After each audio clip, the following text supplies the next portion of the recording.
atau al-mu'minuna, muslimuna atau al-muslimuna. Kalau muslimun itu bentuk mufrad, jamaknya muslimun atau muslimin. Mukminun itu bentuk mufrad, jamaknya mukminun atau mukminin. Tetapi ketika Al-Quran menyebutkan al-mukminu, al-muslimu, ada alif lamnya seperti di sini.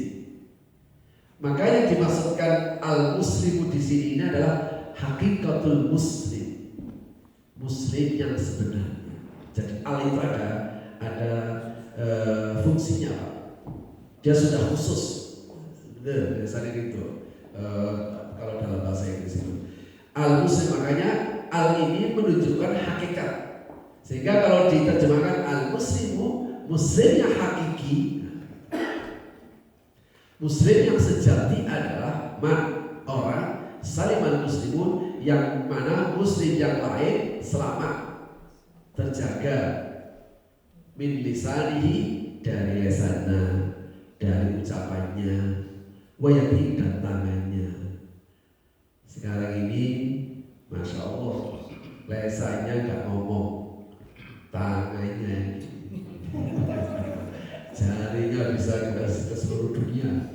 Hati-hati Pak, kalau sampai postingan Bapak Ibu ini menyakitkan muslim, Masya Allah, bisa dibuka di, saya tadi nggak bawa ini HP, di HP saya itu ada Quran yang bocor, jadi saya tinggal klik gitu. Ada di surah Nur, Al-Mu'minun, innal ladzina yuhibbuna an tashi'a al-fahishatu fil ladzina amanu lahum 'adzabun alimun fid dunya wal akhirah wallahu ya'lamu antum la ta'lamun. Saya lihat di laptop saya.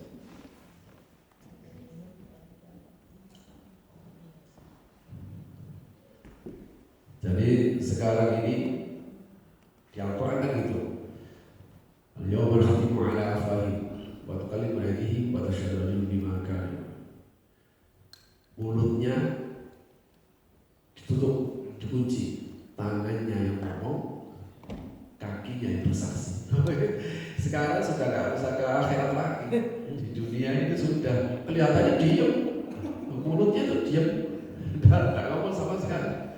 Tapi jarinya bisa kemana-mana, Masya Allah. Sekarang ini subhanallah, hati-hati, hati-hati. Innal ladzina yuhibbuna an tashi'a al-fahishatu fil ladzina amanu lahum 'adzabun alimun fid dunya wal akhirah wallahu ya'lamu wa antum la ta'lamun. Walaula ya sudah, ini masih cari.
Surah An-Nur ayat 19.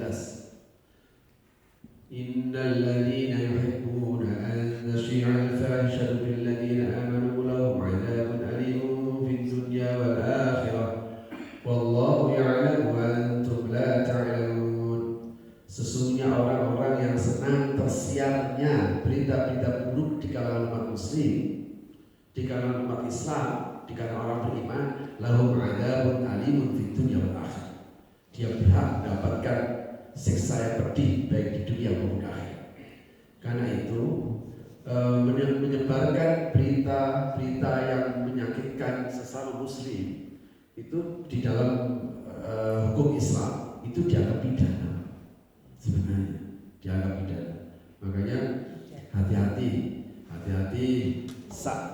sampai Rasulullah itu ada dalam sebuah riwayat, kalau seandainya kamu ada pikiran yang buruk kepada sesama muslim, maka cari 1001 alasan supaya kamu gak berpikiran buruk.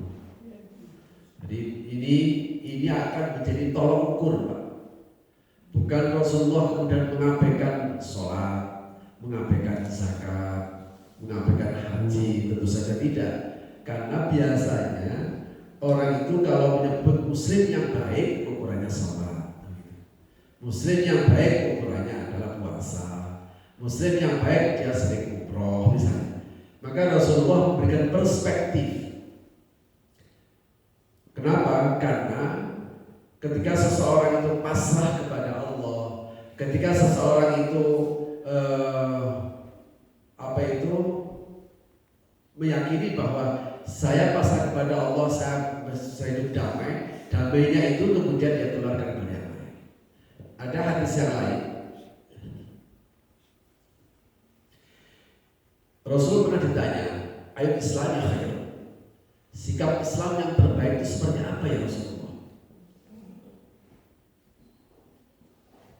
Rasul menjawab, tut'imut ta'am wa taqra'us salam ala man 'arafta wa man lam ta'rif.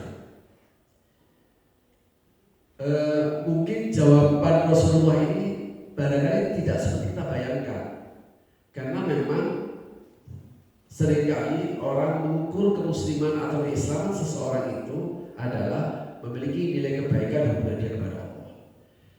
Apakah Rasulullah mengabaikan hubungan baik seorang muslim kepada Allah, misalnya ibadahnya, sholatnya dan sebagainya? Tentu saja tidak.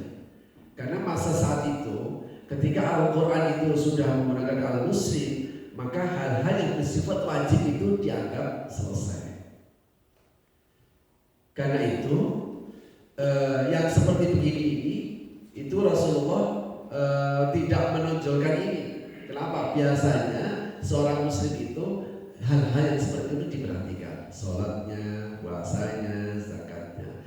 Tapi ada sesuatu yang seringkali dilupakan, bahwa itu adalah bagian dari Islam. Karena itu di dalam Al-Quran itu ada pernyataan aqimus shalah wa atuz zakat. Aqimus shalah artinya kalau secara maknawi jelas, dirikan sholat, tunaikan zakat. Tapi ayat ini tidak sedang menjelaskan rukun Islam. Misalnya, oh berarti aqimus shalah dan atuz zakat itu pentingnya sholat dan pentingnya zakat. Oh berarti puasa tidak penting, berarti haji tidak penting. Tidak, bukan begitu. Tapi aqimus shalah wa atuz zakat untuk mempresentasikan posisi manusia sebagai makhluk yang bertuhan pada satu sisi dan makhluk sosial pada sisi yang lain. Makanya semua manusia itu adalah makhluk bertuhan.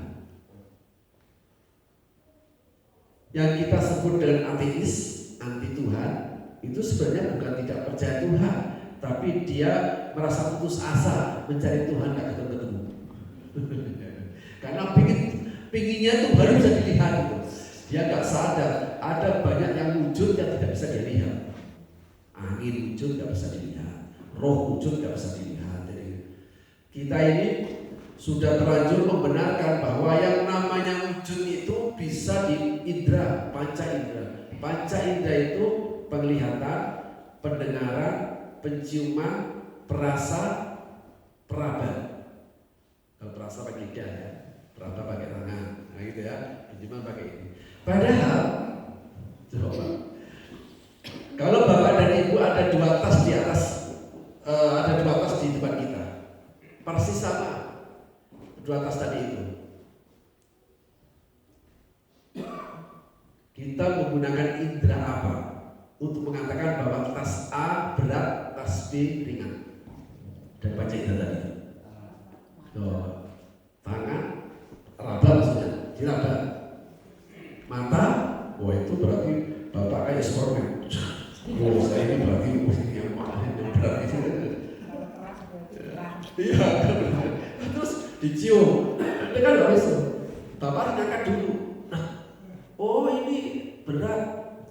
Oh ini ringan. Nah, Bapak untuk membuktikan, Bapak Ibu untuk membuktikan bahwa tas ini berat dan ringan, berarti indera apa ya?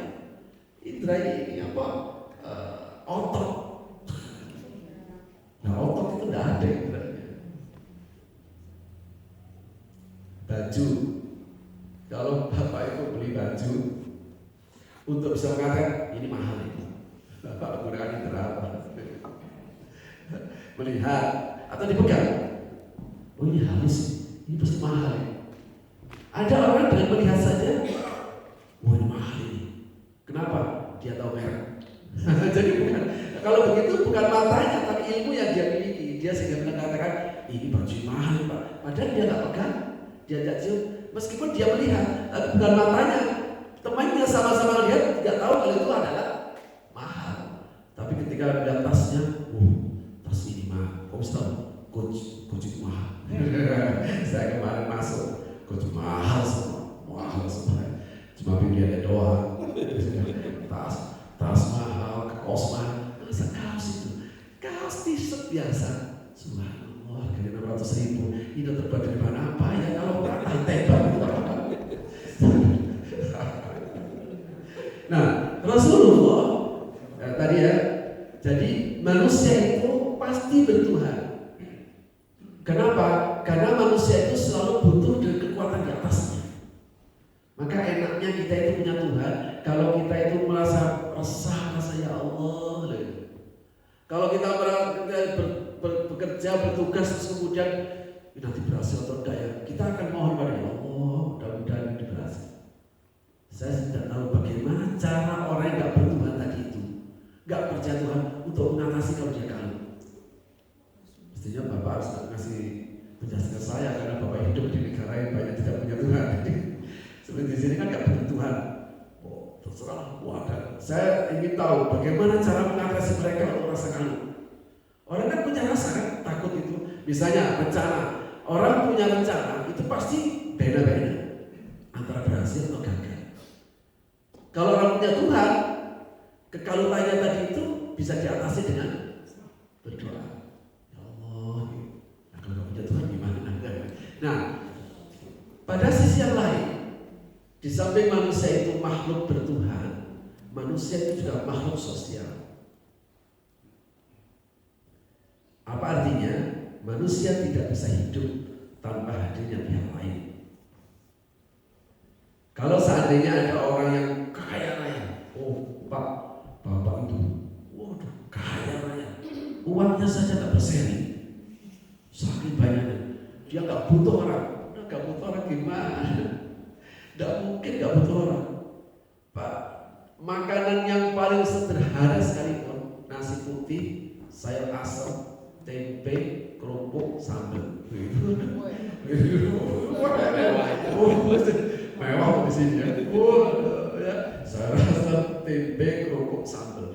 Ini kalau di Jakarta di warteg harganya cuma 5.000. Cuma 5.000 rupiah ya itu. Itu sudah cukup membutuhkan sepuluhan orang untuk menghadirkan makanan yang paling sederhana. Tidak mungkin ada orang bisa hidup tanpa kehadiran orang lain.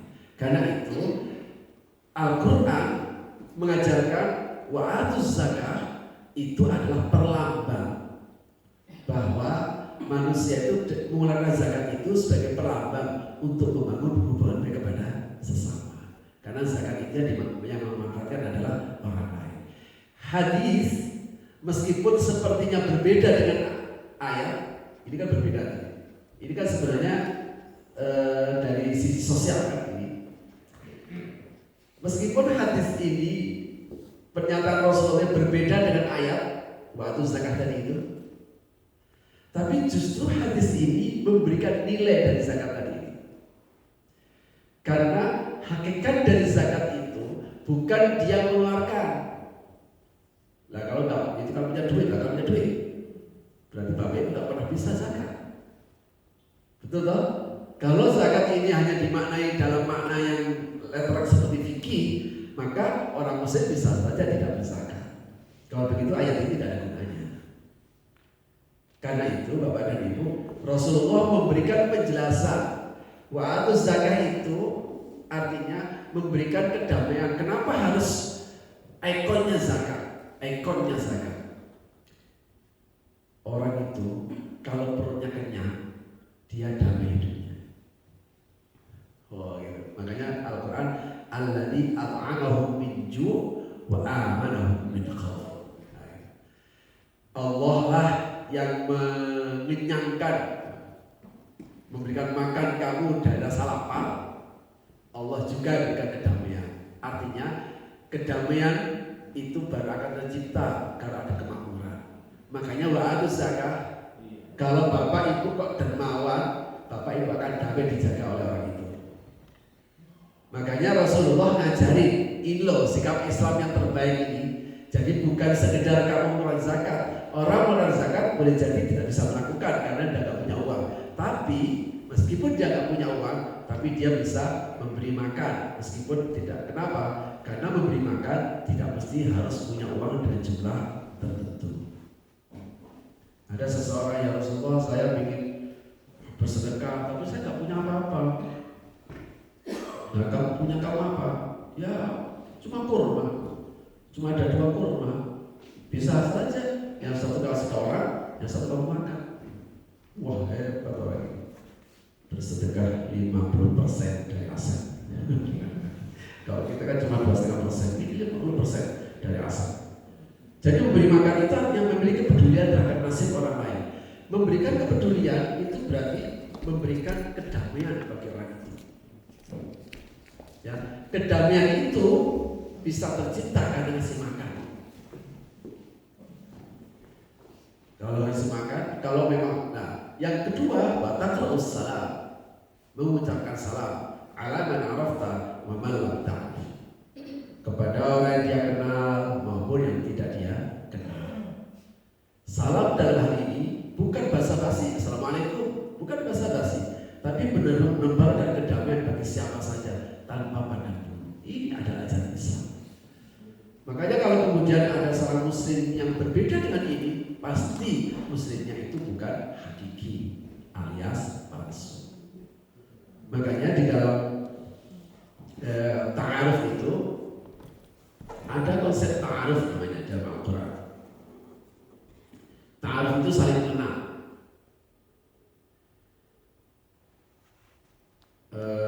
Bapak namanya siapa? Haji. Pak Haji. Iya. Ya, Pak Haji. Ya. Misalnya dengan Pak Haji, saya ingin mengenal Bapak. Ta'aruf itu bukan saya mengenal, tapi ta'aruf saling mengenal. Pak Haji mengenal saya harus mengenal Pak Haji. Artinya saya aktif mengenal Pak Haji, Pak Haji harus aktif mengenal saya. Itu yang pertama. Yang kedua, apa yang perlu saya kenal dari Pak Haji? Dan apa yang harus dikenal oleh Pak Haji terhadap saya? Kalau Bapak harus berkenalan kepada orang lain, apa yang Bapak Ibu ingin tahu dari orang lain itu? Ya banyak, identitas. Nah, namanya siapa, berasal dari mana, kerjanya apa, ya gitu. Anaknya berapa, banyak lah pertanyaan. Artinya masing-masing orang itu punya identitas. Pak, namanya siapa? Nama saya Mustaqim, dari mana? Saya dari Surabaya. Oh iya. Bapak siapa? Pak Haji. Pak Haji dari mana? Dari mana? Dari Banyumas. Banyumas, ya kan? Jadi kalau saya ngomong Jawa itu, waduh. Ribet.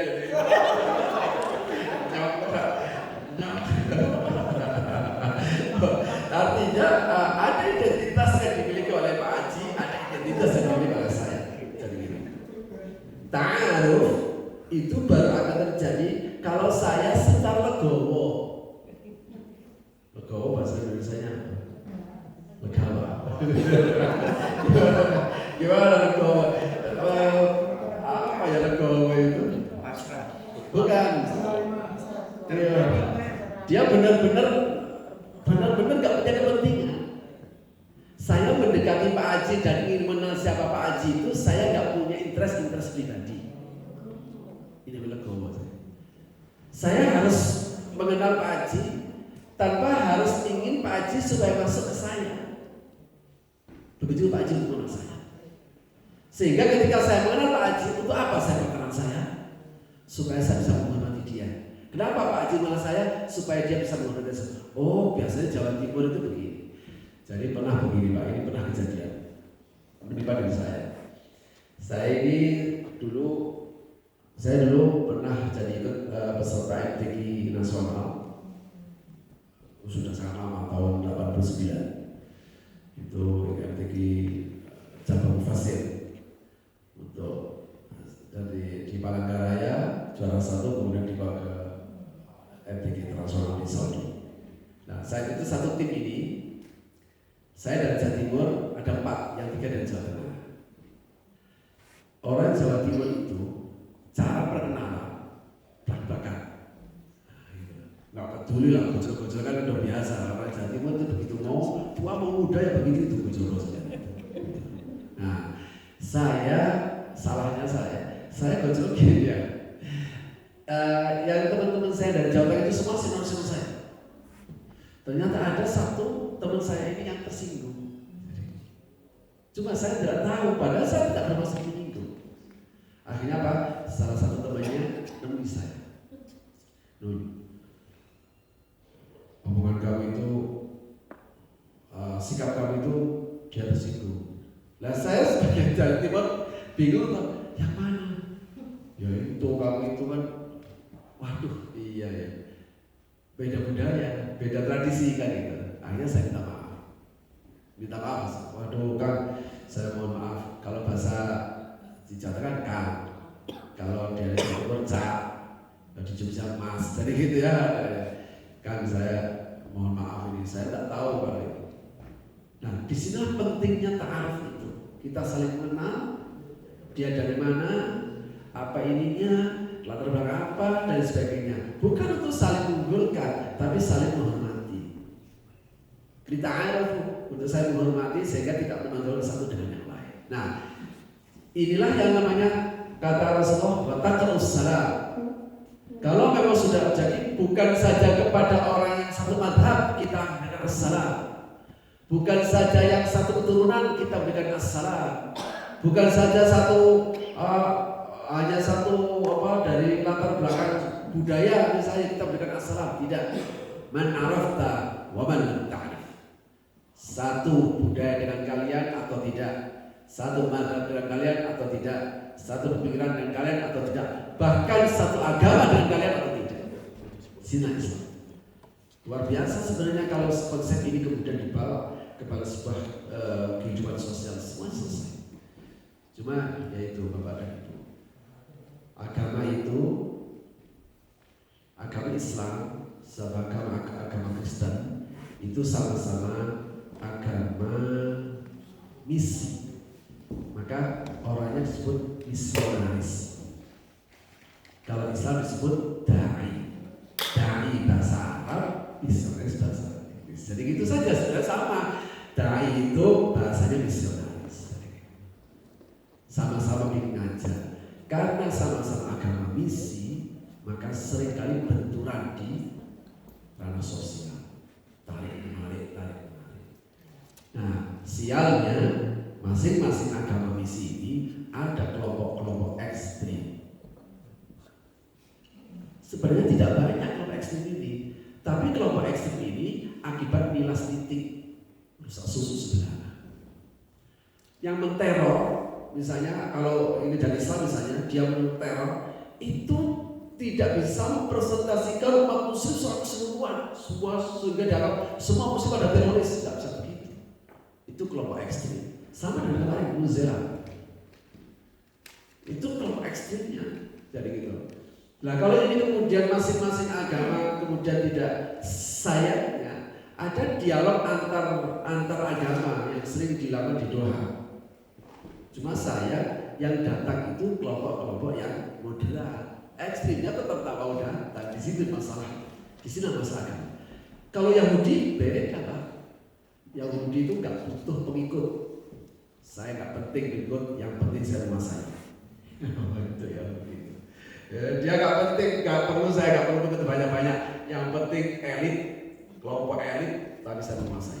Makanya dia begitu, dia nggak bisa menguasai siapa. Ini tambahannya. Saya kira ini penjelasan ini sudah selesai. Tapi saya berikan penjelasan tambahan. Jadi dulu ketika Rasulullah masih di Makkah, Madinah saat itu yang dinamakan Yathrib itu dikuasai oleh 3 kelompok. Kelompok pendatang sama kelompok pribumi. Pendatang ini Yahudi. Saat itu yang menguasai 3 Yahudi besar disebut dengan Bani Quraidah, Qainuqa, dan Bani Nadir. 3 Yahudi besar ini menguasai ekonomi dan militer. Dia tidak masuk politik karena memang tidak tertarik pada politik. Saat itu yang 2 kaum Aus, saat itu ada penduduk asli orang Arab. Kabilah yang terbesar saat itu namanya Aus dan Khazraj. 2 Yahudi ke Khazraj, 1 Yahudi ke Aus. Saya lupa mana yang 2 yang mana 1, tapi yang 2 ke Aus atau ke Khazraj. Mereka ini memang sengaja mengendalikan 2 kabilah besar yang sangat berkuasa saat itu. Untuk apa? Dibetulkan supaya senjatanya ini laku. Masya Allah, ini namanya perang Bu'ath. Itu sudah puluhan tahun sampai 100 tahun lebih. Yang namanya benturan perang terus. Jadi itu ketika Rasulullah datang ke Madinah, nah saat itu ada orang munafik. Saya nggak mau baca itu maksudnya. Ya saya kalau ngomong terus begini, nggak mau baca. 5 menit lagi. Oh ya. Kita makannya jam berapa? 7.10. Oke, ya. Sekarang jam 7.02. 7.02. Ya, ini. Ketika Rasulullah datang ke Madinah, ke Yathrib, yang asalnya penduduk Yathrib itu mau mempercayakan kepada Abdullah bin Ubay bin Salul, padahal dia itu seorang munafik kan begitu ya, ngambil manfaat, mengait di air keruh, jadi gitu, selalu mengambil manfaat untuk dirinya. Ketika Rasulullah datang dengan keluhuran budinya, dengan akhlak yang mulia, maka penduduk Yathrib yang asalnya kepada Abdullah bin Ubay bin Salul mengarah kepada Rasulullah SAW. Nah, saat itu Yahudi nggak tertarik. Biarkan aja, nggak penting siapapun pemimpinnya, saya kendalikan. Tapi dia nggak bisa mengidentifikasi Rasulullah kan? Ketika benar-benar Rasulullah jadi pemimpin masyarakat saat itu, didaulat menjadi pemimpin masyarakat, jasanya seorang Rasul. Rasul diangkat sebagai pemimpin masyarakat karena bukan jadi Rasul, tapi karena kemuliaan akhlaknya. Maka orang Yahudi sendiri kalau bertaklim pada Rasulullah karena dianggap jujur. Nah, saat itu Yahudi 3 besar tadi, Bani Quraidah, Bani Qainuqa, dan Bani Nadir, dia ingin melaksanakan aktivitas sebagaimana biasanya. Ternyata Rasulullah nggak bisa dikuasai, nggak bisa disogok, nggak doyan duit, gitu. Akhirnya karena nggak bisa Rasulullah, dia masuk ke ring satunya. Sahabat-sahabat pada ring satu. Sahabat pada ring satu nggak bisa disogok, akhirnya mental semuanya. Ketika mental semuanya, mereka akhirnya berkhianat. Nah, karena mereka berkhianat inilah kemudian Rasulullah punya alasan untuk mengusir mereka dari Madinah. Jadi memang David Attenborough politik pecah belah itu sudah jadi dulu, dan itu akan diterapkan di seluruh dunia. Makanya yang bisa mengendalikan adalah memang orang yang memang nggak doyan duit. Sampai nggak doyan duit. Kalau dia bisa ngambil sikap nggak doyan duit, karena dia waduh di sini kelemahan. Makanya Rasulullah SAW itu memprediksi nanti umat Muslim ini, umat Islam ini akan menjadi komoditas rebutan bagi banyak orang. Kemudian sahabat bertanya, Rasulullah, memang saat itu kita sedikit tidak kamu kelompok mayoritas, tapi yang mayoritas seperti as-sayl seperti buih dibawa ke sana kemari. Kenapa jadi begitu ya Rasulullah? Ya karena memang kamu lemah. Sebabnya apa? Karena kena penyakit namanya penyakit wahan. Apa penyakit wahan itu Rasulullah? Hubbud dunya wa karahiyatul maut. Cinta dunia, benci mati. Jadi makanya biasanya kalau muslim itu minoritas kayak di sini itu biasanya kuat. Kalau gede berkurang lagi. Jadi itu ya mudah-mudahan Bapak Ibu diberikan kekuatan menjadi muslim yang kompak sehingga gereja ini benar-benar terwujud seperti gambar tadi. Top banget. Mudah-mudahan suatu saat Allah mentakdirkan saksi lagi sudah jadi masjid. Terima kasih Bapak dan Ibu. Inilah penjelasan yang bisa saya sampaikan terkait dengan konsep Islam baik menurut Al-Quran maupun hadis. Mudah-mudahan ini bisa memberikan sebuah pemahaman bagi kita semuanya. Semoga kita semuanya menjadi seorang muslim yang sebenarnya. Amin ya rabbal alamin. Saya akhiri dulu. Hadanallahu wa iyyakum ajma'in. Wallahu a'lam bishawab. Assalamualaikum warahmatullahi wabarakatuh. Maghrib jam 5 menit lagi Ustaz.